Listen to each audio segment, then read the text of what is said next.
शर्मा। उत्तराखंड के मुख्यमंत्री पुष्कर सिंह धामी आज आपदा प्रबंधन विभाग के अधिकारियों के साथ समीक्षा बैठक करेंगे। राज्य सचिवालय में सीएम की अध्यक्षता में समीक्षा बैठक होगी, जिसमें सीएम धामी आपदा के मद्देनजर अधिकारियों से प्रगति रिपोर्ट तलब करेंगे। मानसून से पहले उत्तराखंड सरकार आपदा प्रबंधन विभाग में तैयारियां पूरी करेंगी।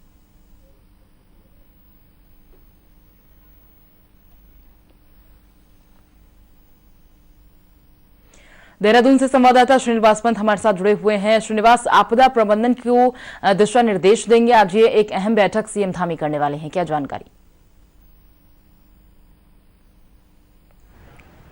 बिल्कुल पूजा, आपको बताना चाहूँगा उत्तराखंड में सबसे बड़ी जो समस्या होती है वो चारधाम यात्रा के अंतर्गत, यानी चारधाम यात्रा जब पीक पर होती है और उसी समय मानसून का जब पहला सीजन आता है तो उसी कड़ी में भूस्खलन यानी तमाम नदी नाले उफान पर आ जाते हैं, बारिश अधिक होने शुरू हो जाती है, जिसके कारण से आपदा प्रबंधन तंत्र को काफ़ी मजबूत करने की आवश्यकता होती है। और ये अपने आप में बड़ी बात है कि मानसून से पहले ही राज्य सरकार तमाम व्यवस्थाएं मुकम्मल करना चाहती है।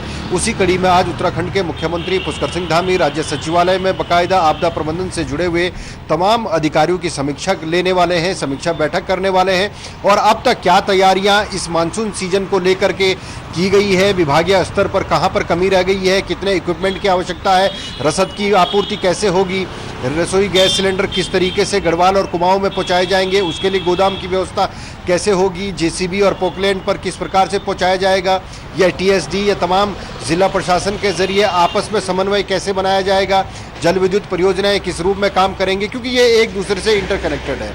और सिर्फ इतना ही नहीं, हरिद्वार ऋषिकेश से लेकर के बद्रीनाथ, केदारनाथ, कुमाऊं की पूरी बेल्ट आपदा प्रबंधन क्षेत्र में आती है। और इसी कड़ी में उत्तराखंड के मुख्यमंत्री उसकी पूरी समीक्षा करना चाहते हैं, ताकि समय पर रहते हुए जिला अधिकारियों का जो बजट रिलीज किया जाता है वो अमूमन मई और जून के महीने में रिलीज किया जाता है। पुराने अगर हम इतिहास पर गौर फरमाएं तो 3-3 करोड़ जिलाधिकारियों के खाते में सरकार डाल देती है, बजट जारी कर देती है। वो इसलिए ताकि आपदा मद में कहीं पर भी कोई डिसीजन लेना हो या फौरी तौर पर लोगों को राहत पहुंचानी हो तो जिलाधिकारी अपने स्तर पर उसका फैसला ले सके। लेकिन जहां पर बड़ी दिक्कतें आती है, ब्रांच रोडें किस तरीके से, अगर कोई रोड भूस्खलन की चपेट में आती है तो ट्रैफिक को डाइल्यूट कैसे किया जाएगा, वो व्यवस्थाएं जिला प्रशासन और पीडब्ल्यूडी के समन्वय से होगा। इसी तरीके से तमाम जो समीक्षाएं हैं, क्योंकि उत्तराखंड की जो आर्थिकी की रीढ़ है वो चारधाम यात्रा है, चारधाम यात्रा बाधित ना हो इसके लिए आपदा प्रबंधन तंत्र काफ़ी मजबूत चाहिए। और मजबूत के साथ साथ जो मौसम केंद्र देहरादून का जो कोऑर्डिनेशन है वो राज्य आपदा कंट्रोल रूम और जिला कंट्रोल रूम के जरिए होता है, ताकि अगर कोई पूर्वानुमान जारी किया जाए तो उस पर जिला प्रशासन और सरकार और शासन स्तर पर फैसला हो सके, उस अलर्ट को धरातल पर महसूस किया जा सके, ताकि नदी नाले के किनारे रहने वाले जो लोग हैं उनको पहले घरों से खाली कराया जाए, ताकि लोग नदी के बीच में न जा सकें, उफलते हुए नालों के बीच में न जा सकें। तो ये तमाम तैयारियां होती हैं और इस पर तमाम जो नोडल अधिकारी होते हैं वो अपनी अपनी रिपोर्ट आज मुख्यमंत्री के सामने रखेंगे कि कितनी उनकी तैयारियां हो चुकी हैं और किस प्रकार की जरूरत उनको राज्य सरकार से चाहिए, मुख्यमंत्री से चाहिए, आपदा प्रबंधन मंत्रालय से चाहिए। तो उसकी आज समीक्षा होगी। बिल्कुल श्रीनिवास, और देखिए ये समीक्षा बहुत जरूरी भी है, प्रशासन को अलर्ट रहना बहुत जरूरी है, क्योंकि चारधाम यात्रा की शुरुआत होने वाली है। बीते दिन देखा था हमने किस तरह से विपक्ष ने निशाना साधा था, क्योंकि जो चारधाम जाने वाली रोड थी वो पूरी खुदी हुई थी, उसमें गड्ढे थे और जो आसपास के पहाड़ होते हैं वो भी काफी दरक रहे थे। तो ऐसे में वो रोड ठीक करना एक बड़ी जिम्मेदारी है प्रशासन पर, सरकार पर, क्योंकि कोई भी बाधा ना आए, कोई भी परेशानी श्रद्धालुओं को ना हो। और बरसात का भी मौसम आने वाला है, ऐसे में तो बहुत ज्यादा हम देखते हैं कि हादसे हो जाते हैं।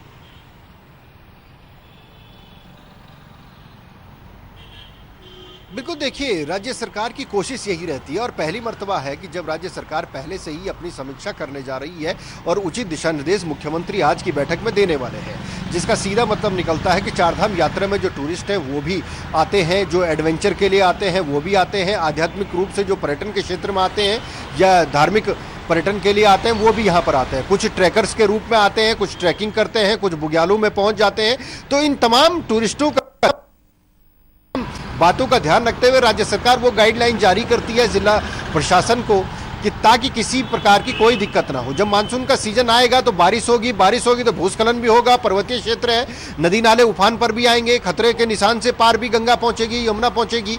उससे बचने के लिए, उससे निजात पाने के लिए, आंशिक रूप से उसका जो प्रकोप है वो धरातल पर कम दिखाई दे, उसके लिए सामूहिक रूप से पहले ही तैयारी चाहिए। जहां जागरूकता लगातार चाहिए, चाहे वो पर्यटकों के रूप में हो या फिर स्थानीय निवासियों के रूप में हो या बीआरओ की तरफ से हो या फिर यूं कहे कि पीडब्ल्यूडी की तरफ से हो, मित्र पुलिस या पर्यटन पुलिस की तरफ से हो, सभी लोगों का सामंजस्य आपस में बना रहना चाहिए ताकि कोऑर्डिनेशन हो सके। सबसे बड़ी समस्या आती भूस्खलन होने के बाद ट्रैफिक की। ट्रैफिक डाइल्यूट करना पड़ता है दूसरे रूट पर, वरना घंटों तक गाड़ियां फंसी रह जाती हैं।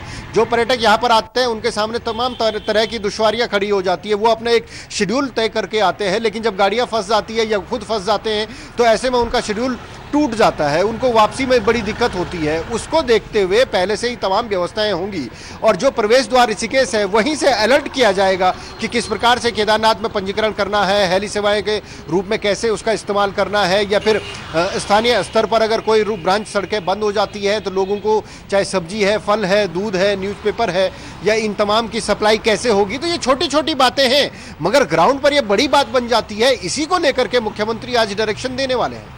ठीक है, आप हमारे साथ बने रहें।